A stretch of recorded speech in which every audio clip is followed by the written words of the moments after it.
Hello दोस्तों, आपके अपने यूट्यूब चैनल आरकेएस एकेडमी में आप लोग का स्वागत है। आज मैं आप लोगों को प्रश्नावली 1 गणित परिचय 5 क्लास का 15 नंबर क्वेश्चन जो है बता रहा हूं, जिसमें आपका 15 नंबर क्वेश्चन कहता है कि 24 के सभी गुणनखंड को लिखे। यानी क्या कह रहा है यहाँ पे कि 24 के सभी गुणनखंड, यानी कि ये लिखना है हमको कि 24 को कौन कौन संख्या से भाग देने पर 24 जो है वो कट जाता है। तो 24 को क्या लिखना है? गुणनखंड। 24 का क्या लिखना है?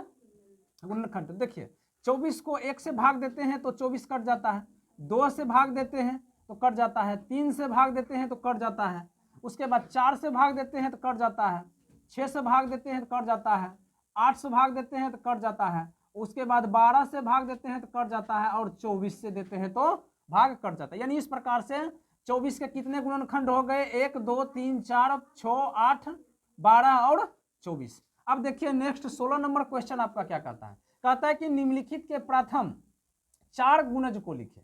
नहीं तो अब गुणज लिखने के लिए क्या करना है? 8 को 4 बार जो है क्या कर देना है, यानी टेबल लिख देना है। यानी 8 का क्या कर देना है? 4 बार टेबल लिख देना है। देखिए 8 का 8, 8 दूना 16, 8 तिया 24 और 8 चौक क्या हो गया? 32, 12 का 12, 12 दूना 24, 12 तिया 36 और 12 चौक क्या हो गया? 48, 16 का 16, 16 दूना 32, 16 तिया 48 और 16 चौक क्या हो गया? 64। यानी कि प्रथम 4 गुणज कहता था तो हमने प्रथम 4 गुणज जो है क्या किया? लिख दिया। समझ में आ गया? चलिए अगला नेक्स्ट क्वेश्चन देखिए, कहता है 30 और 50 के बीच सभी अविभाज्य संख्या को लिखें। देखिए आपको हम इस प्रकार से समझाते हैं। सबसे पहले हम क्या करते हैं? 30 और 50 के बीच जितनी संख्या है उसको लिख लेते हैं। देखिए 30, 31, 32, 33, 34, 35, 36, 37, 38, 39, 40, 41, 42, 43, 44, 45। अब देखिए 46, 47, 48, 49, 50। हमने 30 और 50 तक की संख्या को हमने क्या किया? लिख लिया। अब करना क्या है? अविभाज्य संख्या को लिखना है। अविभाज्य संख्या ना पूछा जा रहा है, तो अब एक बात को समझिए, अविभाज्य संख्या वैसी संख्या को कहते हैं जो एक या स्वयं के अतिरिक्त दूसरी संख्या से नहीं कटे या जिनका केवल 2 गुणनखंड होता है। जैसे कि देखिए 30 के बाद 31 है, ये मेरा अविभाज्य संख्या है। अब अविभाज्य संख्या कैसे है? तो देखिए यहाँ पे आपको मैं समझा रहा हूं। 31 का केवल 2 ही गुणनखंड होगा, 1 और नहीं तो 31। यानी या तो या 1 से ही कटेगा या तो 31 से ही कटेगा, यानी दूसरी संख्या से ये नहीं कट रहा है। यानी अविभाज्य संख्या हमने क्या बताया कि वैसी संख्या जो 1 से कटे या स्वयं से कटे या जिनका केवल क्या हो? 2 गुणनखंड। समझ में आ गया? चलिए उसी प्रकार से अब देखिए 32, 33, 34, 35, 36, अब क्या है? 37। उसी प्रकार से हम 37 लेते हैं तो 37 को क्या करता है? 1 काटता है, नहीं तो 37 से ही कटता है ना। उसी प्रकार से 38, 39, 40, अब क्या है? 41। 41 को भी क्या करता है? 21 कटता है, नहीं तो 41 से कटता है, यानी कि 2 गुणनखंड हो रहा है। चलिए उसी प्रकार से 42 है, उसके बाद क्या है आपका? 43 है। अब देखिए 43 को भी या तो 1 काटता है या तो स्वयं ये 43 से कट रहा है, दूसरी संख्या से नहीं कट रहा है। बात समझ में आ रहा है ना? बात समझ में आ रही है ना? चलिए ऐसे हम इसको डायरेक्ट भी लिख सकते थे, लेकिन हम समझाने के लिए आपको इस प्रकार से बता रहे हैं, ठीक है, ताकि आप लोग समझ सके। 43 हो गया। अब 43 के बाद देखिए 44, 45, 46, 47। अब 47 मेरा संख्या है जिनका केवल 2 ही गुणनखंड होगा, नहीं 1 से या नहीं तो 47 से ही। बात समझ में आ रही है ना? अब बाद बाकी जितनी भी संख्या आपका बच गया, यानी कि 37 हो गया, 43 हो गया आपका, और एक कौन सा हो गया यहाँ पे? 47। क्या हो गया? 47, ठीक है ना। और एक क्या हो गया? 41। ये आपका यानी कितनी संख्या निकल गया? 1 2 3 4 5 संख्या। कितना निकल गया? 5 संख्या।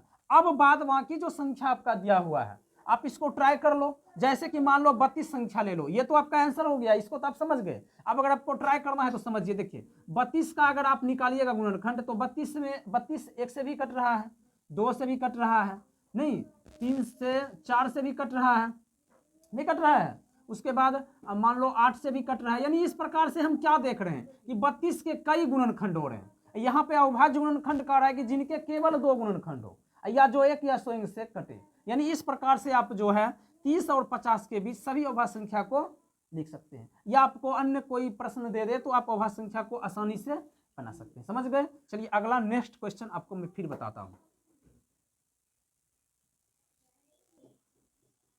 अब देखिए आपका 18 नंबर क्वेश्चन है, कहता है कि महत्तम समापवर्तक निकाले। यानी इसका क्या कहता है, HCF निकालने के लिए क्या कह रहा है, HCF महत्तम समापवर्तक। देखिए इसको कैसे हम बनाएंगे, इसको हम अविभाज्य गुणनखंड विधि से भी बना सकते हैं और भाग विधि से भी बना सकते हैं। यहाँ पे कोई यह नहीं कहा जा रहा है कि आपको इस विधि से बनाना है।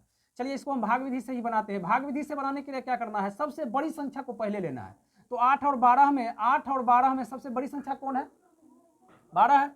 चलिए 12 में हम 8 से भाग देंगे। और आपको यह पता होगा कि महत्तम समापवर्तक यानी HCF निकालने के लिए हम तब तक मान लीजिए संख्या में भाग देते हैं जब तक हमारा जो है 0 शेषफल न आ जाए, ठीक है ना। तो इस प्रकार से देखिए 12 में 8 से भाग देंगे तो एक बार में लगेगा, 12 में 60 जाएगा, क्या हो जाएगा, 4 होगा कि नहीं होगा। चलिए अगला अब जो है इसको हम उतारेंगे, ठीक है। अब 4 दूना क्या हो जाएगा, 8। इस प्रकार से ये क्या हो गया, कट गया। यानी आपका HCF यानी महत्तम समापवर्तक, यानी महत्तम समापवर्तक आपका क्या निकल गया, 4। यही क्या हो गया, आपका आंसर हो गया। दूसरा क्वेश्चन देखिए, अब कह रहा है 6 और 9। तो 9 में क्या करेंगे हम, बड़ी संख्या 9 है, 6 से क्या करेंगे, भाग देंगे।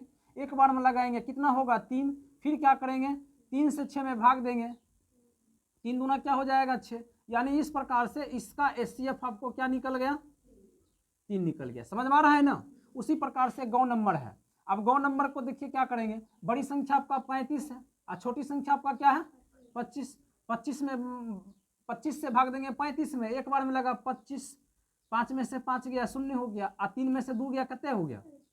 अब देखिए फिर किसको उतारेंगे, यानी कि तब तक भाग देंगे HCF में जब तक कि हमारा आंसर जो है क्या आ जाए, 0। देखिए कट गया कि नहीं कट गया, 0 आया कि नहीं आया। उसी प्रकार से इसको भी 10 दूना क्या हो जाएगा, 20, क्या हो गया, 5।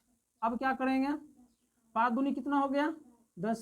देखिए कट न गया, यानी आपका HCF यानी महत्तम समापवर्तक क्या निकला, 5। यानी इस प्रकार से 18 नंबर का क्वेश्चन का जो है हमने हल करके आपको बता दिया। अब देखिए 19 नंबर क्वेश्चन आपका क्या कहता है। अब देखिए आपका कह रहा है 19 नंबर कि लघुत्तम समापवर्ती निकाले। अब देखिए कौन नंबर कहता है, 8 और 12। तो 8 और 12 का क्या कह रहा है, लघुत्तम समापवर्ती। देखिए कौ का हल करके दिखाते हैं आपको। 8 और 12 का क्या कह रहा है, एलसीएम कह रहा है। तो देखिए इसमें हम पहले 2 से लगाएंगे, 2 से लग रहा है, 2 चौक क्या हो जाएगा 8, 2 छक क्या हो जाएगा 12। फिर 2 से लगाएंगे, 2 दूना 4, 2 तिया 6। अब नहीं लगेगा, छोड़ देंगे। चलिए लॉसो बराबर हो जाएगा आपका 2 गुना 2 गुना 2 गुना 3। इस प्रकार से क्या हो जाएगा, 2 दूना 4, 4 दूना 8 तिया कितना हो गया, 24। ठीक है ना, समझ में आ गया। चलिए अब देखिए कितना खौ नंबर का हल देखिए अब 8 और 20 का। देखिए 8 और 20 का 2 से लगाएंगे, 2 चौक 8, 2 दहे 20, 2 से लगाएंगे, 2 दूना 4 और 2 पचे क्या हो गया 10। अब नहीं लगेगा, चलिए नहीं लगेगा तो 2 गुना 2 गुना 2 गुना 5। अब बराबर हो गया कितना, 2 दूना 4 दूना 8, 8 पचे कितना हो गया 40, 8 पचे क्या हो गया 40। चलिए अब अगला है आपका गौ नंबर। गौ नंबर क्या कहता है, 21 और 35। अब 21 और 35 का क्या करना है, एलसीएम निकालना है। तो 21 और 35 में क्या करना है, 2 से लगाएंगे, नहीं लग रहा है, 3 से भी नहीं लग रहा है, 4 से भी नहीं लग रहा है, यानी कि इसमें 7 से लगाते हैं। तो 7 क्या हो जाता है 21 और 7 पचे क्या हो जाता है 35। अब नहीं लगेगा, चलिए देखिए 7 गुना 3 गुना 5 अब बराबर क्या हो जाएगा 7 या 21, 21 पचे क्या हो जाएगा 105, नहीं 21 पचे कितना हो गया 105। यानी यही आपका क्या हो गया आंसर हो गया। यानी इस प्रकार से आप लघुत्तम समापवर्ती जो है निकाल सकते हैं। ऐसा इसका हम शॉर्ट नियम भी बताएंगे, लेकिन फिलहाल जो आपका क्वेश्चन था वो हमने इसको बता दिया। आप इसको अविभाज्य गुणनखंड विधि से भी बना सकते हैं या आप इसको भाग विधि से। तो अभी हमने इसको किस विधि से बताया, भाग विधि से। तो इस प्रकार से आप जो है वीडियो को सही ढंग से देखें। अगर आपको हमारा वीडियो अच्छा लगे तो वीडियो को लाइक करें, शेयर करें। अगर बहुत अच्छा लगे, बढ़िया लगे तो सब्सक्राइब भी करें चैनल को।